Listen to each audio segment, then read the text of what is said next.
to chai, cricket, and chaos. Tomorrow at 7:30 p.m., the grand finale between the defending champions, the Royal Challengers Bengaluru, and also the Titans takes place. This contest this contest is a battle of two elite fast bowling teams and also two stalwart coaches. Andy Flower for the Andy Flower for the Royal Challengers Bengaluru and Ashish Nehra for the Titans to be played to be played at the world's largest stadium at Ahmedabad. The Narendra Modi Stadium, traditionally a fast bowling paradise, which is also the home of, home of the Titans, will host the finals. So, so right now the Titans have qualified for the finals by beating the Royals yesterday, and also have depicted their consistency by qualifying for the third final in 5 seasons. At overall team trajectories and core mindsets, looking at how these both teams made it here, their journeys could not have been more different. Team RCB entered the playoffs convincingly at the top of the points table with 18 points. From the start of the tournament, the, the, the, the cricket pundits have universally backed the team to qualify due to their absolute clarity in team selection and role definitions. They have operated like a well-oiled machine. On the other hand, GT started through a path of thorns, struggling through their first 6 to 7 matches where qualification was never taken for granted. Their fortune turned around drastically after Jason Holder entered the playing 11, bringing in balance and stability to the team. When it comes to tactical templates, GT relies heavily on 2 to 3 main batsmen doing the heavy lifting in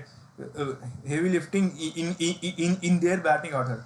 However, they balance this uh, by having exceptionally accountable bowling lineup where players consistently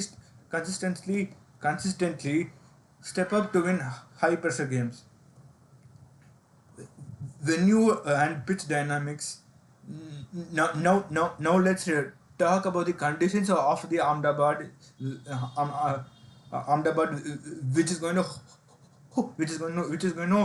host the final tomorrow.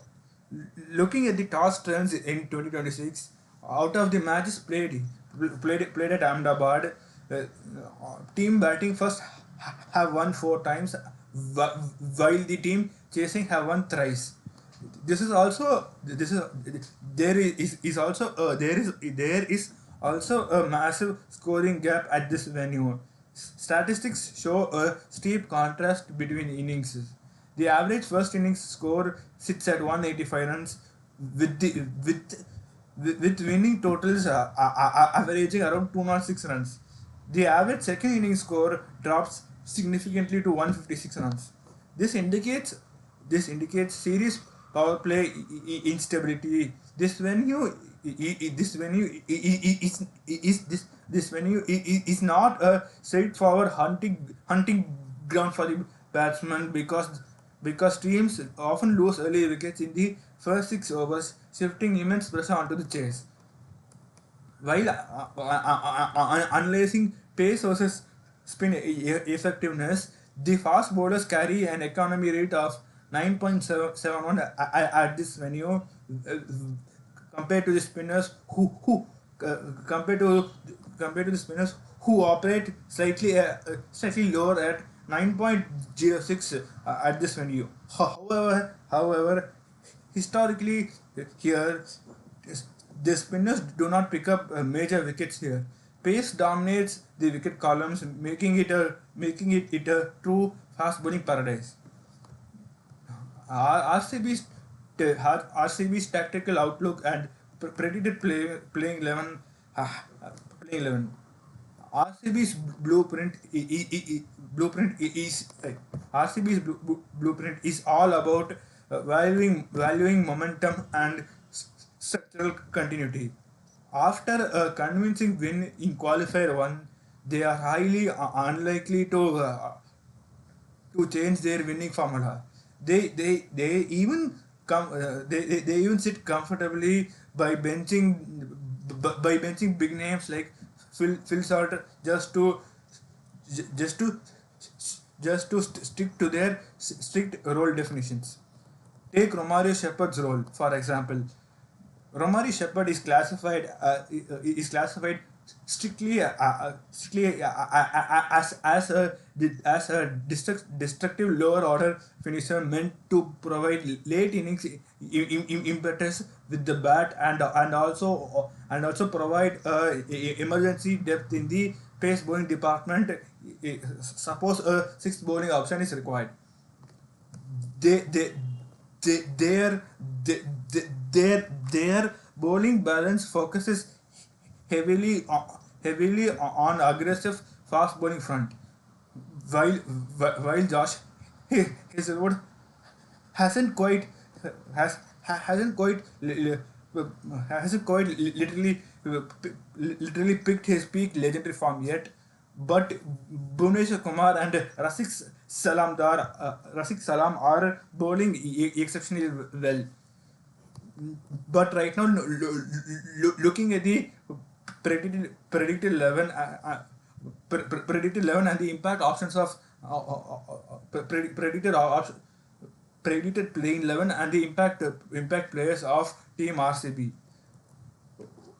Virat Kohli and Venkatesh Iyer are slotted to open the innings with Padikkal at 3, Captain Patidar at 4, Kunal Pandya at 5, Tim David at 6, Jitesh Sharma at 7, and Romario Shepherd at 8, while Bhuvneshwar Kumar, Josh Hazelwood, and Jacob Duffy to take care of the fast bowling duties. The impact player completely depends on the conditions. They will likely use Rasik Salam there if there is a they will likely use Rasik Salam there if there is grass or assistance on the pitch. Suppose there is some turn, RCB can bring in Suyash Sharma as the impact player. Now, moving on to Shubman Gill's GT. For GT, for GT, the biggest talking point is uh, for GT the biggest talking point is their top heavy reliance. Their batting solely depends on almost almost their top three batters: Shubman Gill, Sai Sudarshan, and Josh Butler. Both Shubman Gill and both Shubman Gill and Sai Sudarshan both Sai Sudarshan and Shubman Gill are logged in a healthy competitive battle for the orange cap, with each crossing the 700 run milestone. There is a major spin versus extra batsman debate around their lineup. Critics argue that GT's selection strategy is too rigid, and also that they should bench Sai Kishore and play an extra two batsmen, especially since Rashid Khan, Washington Sundar, and Nishant Sindhu provide plenty of bowling coverage. And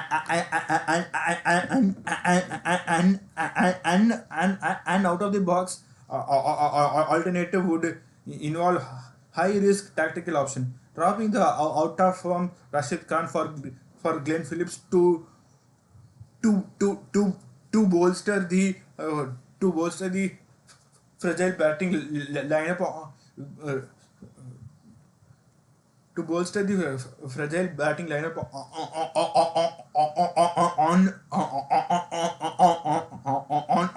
on a two batting track. Using Sai Kishore alongside Washington Sundar for spin.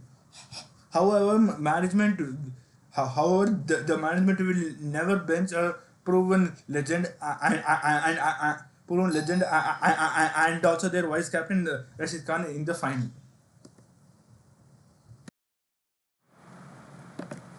GT's predicted 11 and impact 12. GT's impact 11 GT's predicted 11 and impact 12 has Shubman Gill and Sai Sudarshan to open the innings with Josh Butler at 3, Nishant Sindhu at 4, Washington Sundar at 5, Rahul Tewate at 6, Jason Holder at 7, Rashid Khan at 8, Kesar Rabada at 9, Prasidh Krishna at 10, and Mohammad Siraj. The impact player, the impact players can be between Kumar Kusagra or Kumar Kusagra or potentially or potentially Ishan Sharma for the fast bowling depth. Winning factor and edge and winning factors and edge analysis. 50-50 chance 50-50 chances for both RCB and GT because IPL finals is a one day affair. Players can perform very well or also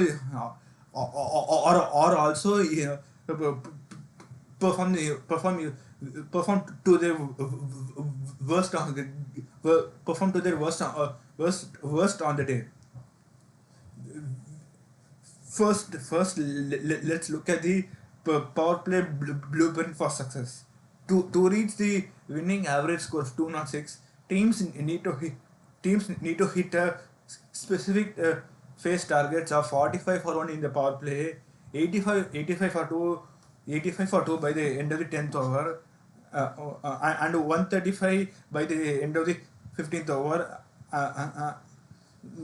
Post which 63 to 68 runs can be scored in the penultimate death overs. Breaking down the top three of both teams possesses lethal top order batsmen. GT's top three has Shubman Gill, Sai Sudarshan, and Josh Butler, who have generated more total runs and extreme consistency. RCB answers back with Virat Kohli's legendary big match temperament and also with long, crucial, rapid starts from Venkatesh Iyer and Devdutt Padikkal. Death bowling separation is where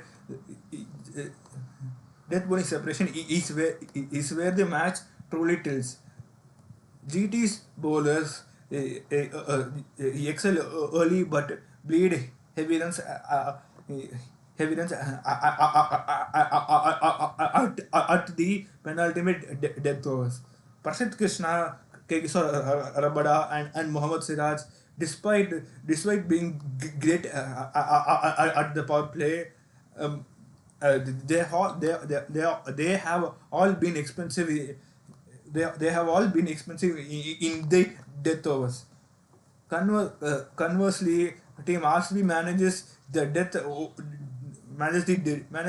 overs much better though. Bhuvneshwar Kumar, Josh Hazelwood, and Rasik Salamdar's slower variations provide them with the much wanted control while bowling at the death overs. Looking at the middle order form, keeping the RCB keeper Jijesh Sharma aside, RCB's lower and middle order has struggled to find raw form, but their structural execution still gives them a slight edge. Finally, the Fielding standards will be massive.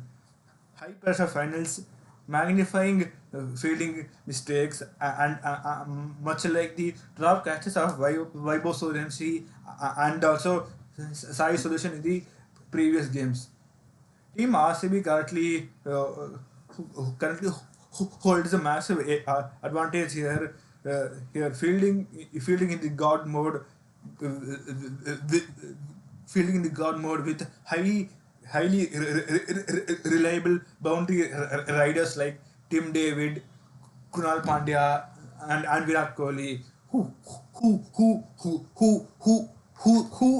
rarely who drop any half chances.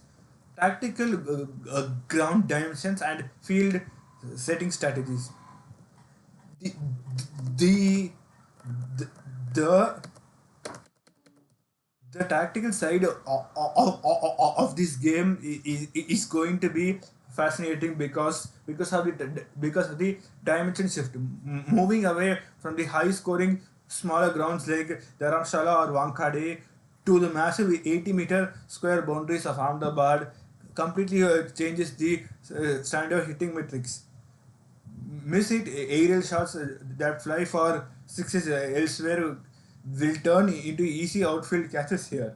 Captains must uh, uh, uh, uh, uh, captains must change with proportional field settings for timers like Virat Kohli, particularly